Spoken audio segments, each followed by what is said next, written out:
बाप रे, एवढी गर्दी का? कशासाठी? चला तर मग बघूया. तर काय विषय पब्लिक, तर सप्पलाक विषयच्या एका नवीन ब्लॉग मध्ये आपलं स्वागत आहे. एवढी सगळी गर्दी होण्याचं कारण म्हणजे आज आमच्या गावातली दिंडी श्री क्षेत्र पंढरपूर येथे जाण्यासाठी निघणार होती. त्यामुळेच एवढी सगळी ही गर्दी जमली होती. मग मंदिरात थोडंसं कीर्तन झालं आणि गाडीला कापूर लावलं आणि डायरेक्ट निघालं बघा पंढरपूरला जाण्यासाठी. थोडे पुढे चालत गेल्यानंतर गावच्या काळ्या मारुती मंदिरात सर्व वारकऱ्यांनी मिळून आरती केली आणि पुन्हा त्याच जल्लोषात अभंग आणि भजने म्हणत निघाले बघा आमची वारी. आमच्या वारीचा मी एक सिनेमॅटिक व्हिडिओ केलाय, ते बघून घ्या. चला.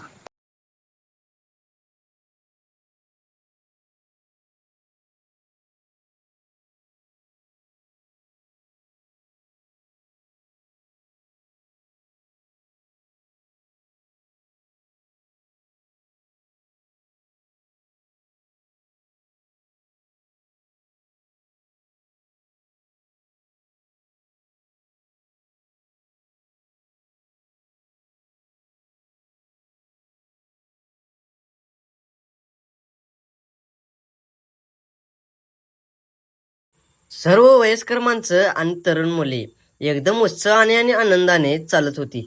कुरुंदवाडपर्यंत आल्यानंतर आमच्या दिंडीच्या कायमच्या ठिकाणी आम्ही नाश्ता करण्यासाठी आलो. इथं पोरातने एक एक ग्लास मट्टा मिळेना आणि ह्यो गडी 3-3 4-4 ग्लास वडालाय बघा मट्टा. वड की वड करायला नुसता.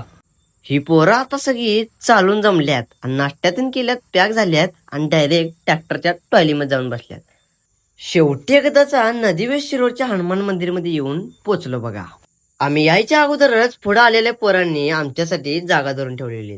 मग काय आम्ही ऍक्टिव्हेट डायरेक्ट जाऊन आपापली जागा धरलं बघा. तर व्हिडिओ आवडला तर नक्की लाईक करा आणि चॅनलला सबस्क्राईब करा आणि इंस्टाला फॉलो करायला विसरू नका. धन्यवाद.